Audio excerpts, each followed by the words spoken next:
Salut et bienvenue sur la chaîne de Les Infos de chez nous. MC1 serait-il en froid avec son ancien producteur, Digi Kedjevara? C'est la question que se posent les internautes depuis quelques heures. La raison de cette interrogation: la récente attitude adoptée par le jeune rappeur à l'endroit du patron de 18 Avril Productions. En effet, dans la journée du 17 mai 2024, MC1 était en conférence de presse, à l'occasion de la présentation de son album, tant attendu. L'artiste ivoirien a en effet présenté son projet, Conquérant, de 17 titres à ses fans, et avait convié pour l'occasion, de nombreuses stars ivoiriennes. On a ainsi pu remarquer la présence de Suspect 95, mais aussi du jeune Maro, qui avait presté durant la cérémonie. Tout semblait alors parfait pour le lancement d'album de MC1, à un détail près. L'absence d'une personne assez chère au rappeur, a été remarquée par de nombreux internautes sur la toile.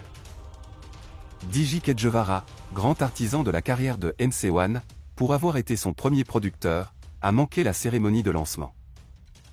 Suite à son absence, les rumeurs selon lesquelles il aurait délibérément choisi de sober son ex-poulain, ont fait le tour du web, provoquant la réaction de son staff. L'artiste Kedjevara, y compris son staff, n'a pas été invité à la sortie ou à la présentation du nouvel album de l'artiste MC1, raison de son absence, tant bien à l'événement suscité que sur le nouveau projet de son ex-artiste. Nous tenions à clarifier les choses, car certaines personnes et pages essaient de discréditer et ternir l'image de l'artiste Kedjevara qui, comme vous l'avez très souvent remarqué, a toujours été présent pour les autres quand il est sollicité. Même si l'artiste Kedjevara a pour réputation d'être humble et serviable, un minimum de courtoisie et d'élégance aurait été la bienvenue. Le respect et la considération nous permettent de vivre en symbiose dans une société moderne. Bonne chance à MC1 dans son aventure du Conquérant, lit-on sur la page Facebook de Digi Kedjevara. Cependant, Blé Goudé, président du COJEP, tacle Ouattara sur ses cumuls de postes PHDR. Charles Blé Goudé, président du COJEP, était l'invité de « Sans réserve » de NC. Au cours de cette émission du jeudi 16 mai 2024, il est revenu sur ces cumuls de postes politiques qu'embrassent les cadres du président Alassane Ouattara depuis son accession au pouvoir d'État. La Côte d'Ivoire sous le président Ouattara connaît un autre langage depuis sa prise de pouvoir.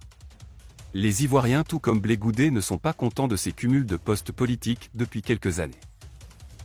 Le président du COJEP l'a fait savoir, au cours d'une émission. Selon lui, les postes comme le Sénat, la médiature, les ministres-gouverneurs et d'autres ne sont pas utiles pour la Côte d'Ivoire et dont les budgets reviennent extrêmement chers au pays.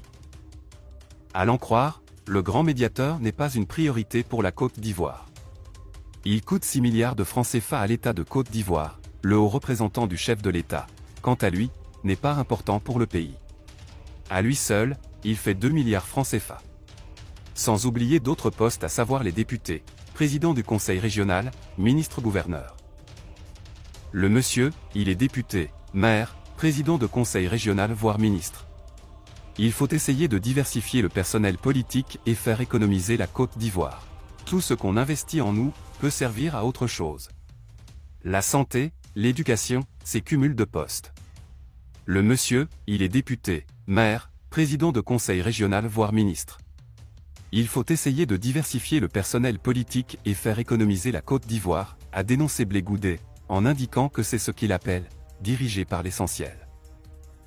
Abordant un PAN essentiel de son intervention, Blé Goudé a parlé du budget de souveraineté du chef de l'État, qui serait à 342 milliards francs CFA. Selon lui, on peut utiliser une partie de cet argent pour construire des centres de santé, qui soient plus proches des Ivoiriens, qui sont à des kilomètres. Aussi, s'est-il offusqué que des ministres ivoiriens, en cas de maladie, sont envoyés dans les pays occidentaux pour bénéficier des soins de santé. Une chose que lui Blé Goudé ne conseille pas du tout. Pour lui, on aurait dû construire des centres de santé ou des hôpitaux équipés en Côte d'Ivoire pour les soigner comme il se doit. Quand je tombe malade, je me réfère aux plantes de mon village.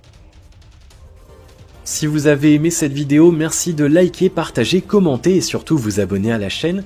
Et on se retrouve très vite pour une prochaine vidéo.